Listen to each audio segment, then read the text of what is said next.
झूठ पकड़ना एक कला है और आज मैं आपको 7 साइकोलॉजिकल मेथड्स बताऊंगी जो आपको किसी भी व्यक्ति के झूठ को पकड़ने में मदद करेंगी। ये टेक्निक्स इतनी पावरफुल हैं कि आप इन्हें सीखकर अपनी डेली लाइफ में बहुत फायदा उठा सकती हैं। चाहे आप ऑफिस में हो, घर में फैमिली के साथ हो या फिर दोस्तों के साथ बात कर रही हो, ये स्किल्स आपको हर जगह काम आएंगी। पहली मेथड है बॉडी लैंग्वेज को समझना। जब कोई व्यक्ति झूठ बोलता है तो उसका शरीर अक्सर सच बता देता है। देखिए, अगर कोई आपसे बात करते समय अपनी आंखों से कांटेक्ट नहीं बना रहा या फिर बार बार अपने चेहरे को छू रहा है तो ये रेड फ्लैग्स हो सकते हैं। झूठ बोलने वाले लोग अक्सर अपने हाथों को मुंह के पास ले जाते हैं, जैसे कि वो अपने झूठे शब्दों को रोकने की कोशिश कर रहे हों। उनके शोल्डर्स भी टेंस हो जाते हैं और पोस्चर बदल जाती है। एक इंटरेस्टिंग बात यह है कि जब लोग झूठ बोलते हैं तो वो अक्सर अपने पैरों को दूर की तरफ पॉइंट करते हैं, जैसे कि वो सबकॉन्शियसली वहां से एस्केप करना चाहते हों। ये अनकॉन्शियस सिग्नल्स बहुत रिवीलिंग होते हैं। दूसरी टेक्निक है वॉइस पैटर्न्स को ऑब्जर्व करना। झूठ बोलते समय व्यक्ति की आवाज में सटल चेंजेस आते हैं। उनकी पिच थोड़ी हायर हो जाती है, स्पीकिंग रेट बदल जाती है या फिर वो अननेसेसरी पॉजेज लेते हैं। कभी कभी वो बहुत फास्ट बोलने लगते हैं, जैसे कि जल्दी से टॉपिक चेंज करना चाहते हों।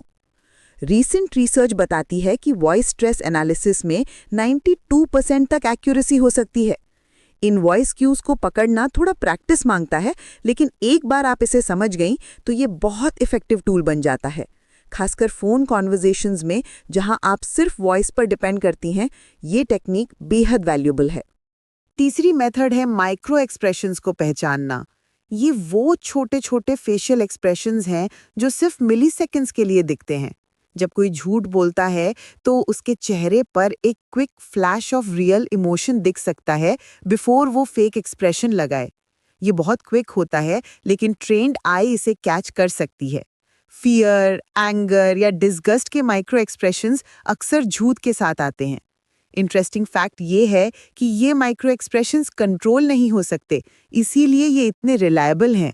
जब कोई खुश होने का नाटक कर रहा है लेकिन उसके चेहरे पर एक क्विक फ्लैश ऑफ सैडनेस दिखता है तो समझ जाइए कि कुछ गड़बड़ है। चौथी टेक्निक है इनकंसिस्टेंसीज को ट्रैक करना। झूठ बोलने वाले लोग अक्सर अपनी स्टोरी में कॉन्ट्राडिक्शंस करते हैं। वो पहले कुछ और कहते हैं, फिर बाद में डिटेल्स चेंज कर देते हैं। आपको केयरफुली लिसन करना होगा और मेंटल नोट्स बनाने होंगे। अगर कोई व्यक्ति सेम इंसिडेंट के बारे में डिफरेंट टाइम्स पर डिफरेंट वर्जन्स बताता है तो ये क्लियर साइन है कि कुछ गड़बड़ है। एक प्रैक्टिकल टिप ये है कि आप सेम क्वेश्चन को डिफरेंट वेज में पूछिए और देखिए कि क्या आंसर्स कंसिस्टेंट रहते हैं।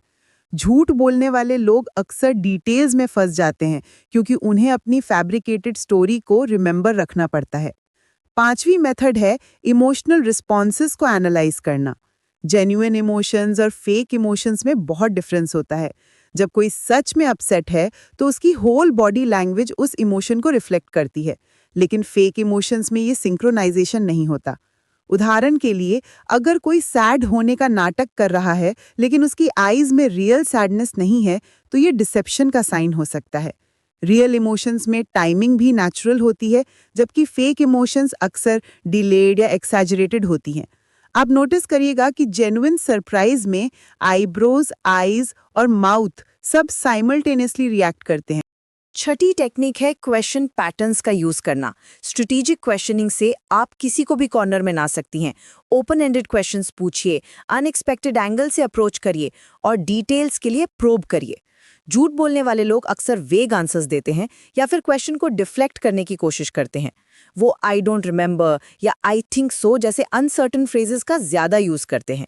एक इफेक्टिव टेक्निक ये है कि आप रिवर्स क्रोनोलॉजी में क्वेश्चंस पूछिए। सच बोलने वाले लोग इजीली बैकवर्ड्स में भी स्टोरी बता सकते हैं, लेकिन झूठ बोलने वालों के लिए ये डिफिकल्ट हो जाता है। सातवीं और लास्ट मेथड है बेसलाइन बिहेवियर को एस्टैब्लिश करना। हर व्यक्ति का अपना नॉर्मल बिहेवियर पैटर्न होता है।